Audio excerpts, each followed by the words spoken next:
Hola curiosas y curiosos de la historia. Si hay una zona de gran importancia para el conocimiento de la antigua Roma, salvo en Roma en sí, claro está, es la de Pompeya y Herculano. Estas dos antiguas poblaciones romanas, situadas a las faldas del volcán Vesubio, quedaron inmortalizadas cuando, en el año 79 después de Cristo, erupcionó y cubrió con ceniza ardiente toda la región. Eso que a sus habitantes les debió parecer, porque lo sería, un auténtico infierno en vida, permitió que las generaciones futuras pudiésemos ver casi de primera mano cómo vivían, qué actividades realizaban, cómo vestían e incluso qué comían. Pues todo, y digo todo, quedó como si se hubiese congelado el tiempo, petrificando a esa pobre gente en posturas de dolor o también de protección a los hijos que corroen un poco el cuerpo por dentro cuando se ven. Pues bien, Pompeya sigue dando fruto a los arqueólogos que en diciembre de 2020, hace muy poquito, descubrieron un Thermopolium allí. Y de eso hablaremos hoy y veremos que no hemos cambiado casi nada en 2000 años. Pero antes, si no quieres perderte ningún detalle, te recomiendo suscribirte y darle a la campanita. Soy JJ Priego, esto es Historias de la Historia y aquí se cuenta la historia de otra forma. ¿Quieres saber más? Acompáñame.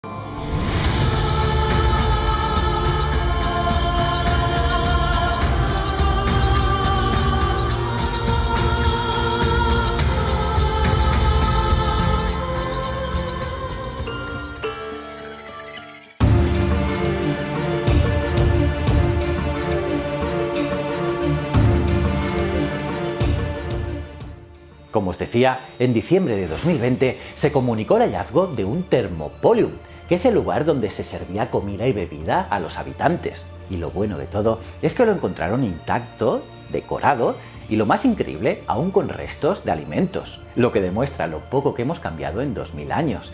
Esta versión romana del fast food, con el mostrador conservado por las cenizas volcánicas, ya fue parcialmente desenterrado en 2019.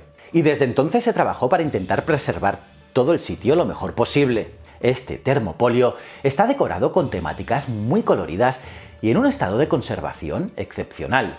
Los Thermopolia, que es una palabra compuesta que proviene del griego thermopolion, significa comida caliente para vender. Y estos sitios eran muy comunes en el mundo romano. Y solo en Pompeya, solo en Pompeya, había unos 80. Y en este caso está ubicado en un barrio muy concurrido, en el cruce de las calles de las Bodas de Plata y la de los Balcones. Pero como te digo, esto demuestra lo poco que hemos cambiado en estos dos últimos milenios. Y es que, como tantas otras cosas, a nuestros ancestros grecorromanos les debemos nuestra irrefrenable afición a la vida social con una copa en la mano.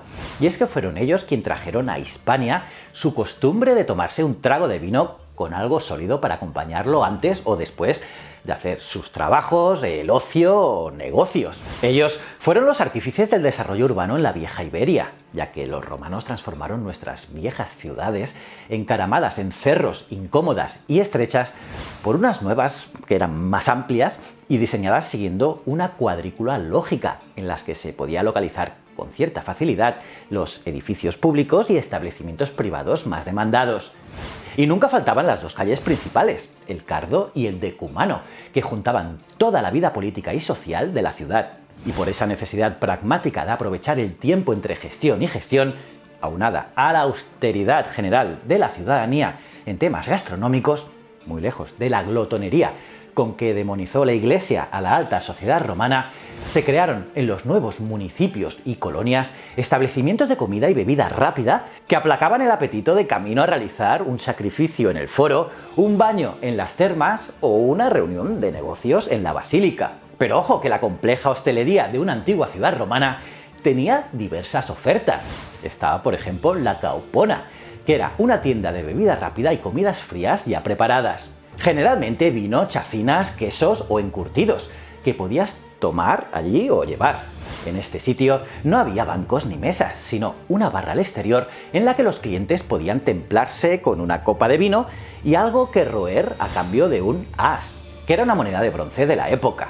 En cambio, el Thermopolium era un poco más grande, ya que además de tener una amplia barra de mármol en el interior en forma de L y con varios recipientes hondos de barro, llamados dolia, incrustados allí para mantener ciertos guisos, bebidas o tapas a la temperatura óptima, También tenía, además, taburetes y mesas dentro o fuera del local, y cómo no, esclavos para atenderlas. En estos negocios podías comer algo caliente y beberte una buena jarra de vino templado por menos de un sestercio. Y aunque los Thermopolium eran generalmente modestos, los hubo bastante grandes, decorados con frescos y con capacidad para más de 50 comensales. La plebe solía comer sentada a la mesa como nosotros, y solo los ciudadanos pertenecientes a las clases más pudientes comían recostados en los banquetes de las diversas festividades que jalonaban el calendario romano, algunas de las cuales las comentamos en este otro vídeo que tienes que ver sí o sí, que os hablo de las Saturnales, que es muy chulo.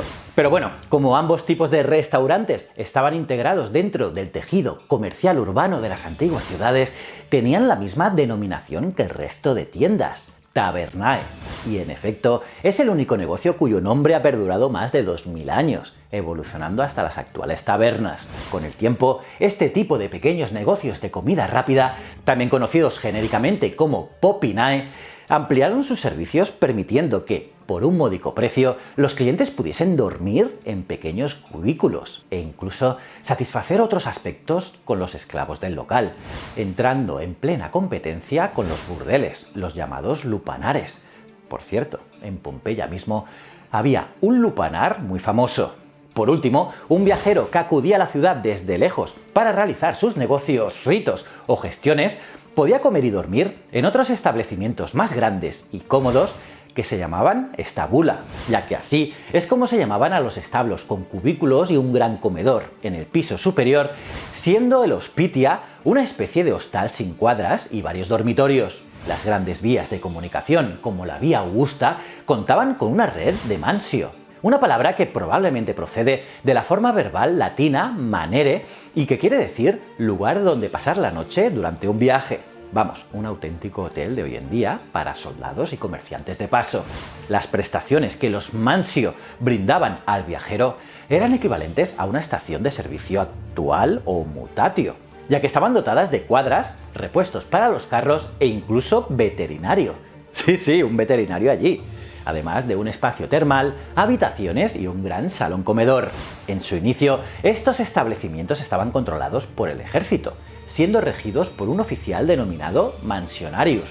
Y ojo, que había una cada jornada natural, es decir, unos 30.000 passum, que más o menos serían unos 45 kilómetros actuales. Como veis, no hemos cambiado mucho en estos últimos 2000 años. Seguimos disfrutando quedando con algún amigo antes o después de alguna gestión en el centro y tomando unos tacos de sepia a la plancha, untados con aceite, ajo y perejil picado, unas lonchas de jamón turbuleta o unas aceitunas partidas en ajedrea, remojadas con un buen trago de vino de Lauro. Eso sí, en buena compañía si los dioses nos lo permiten. ¿Cómo os habéis quedado, curiosas y curiosos? ¿Qué os ha parecido este vídeo? Pónmelo en los comentarios, os leo a todos.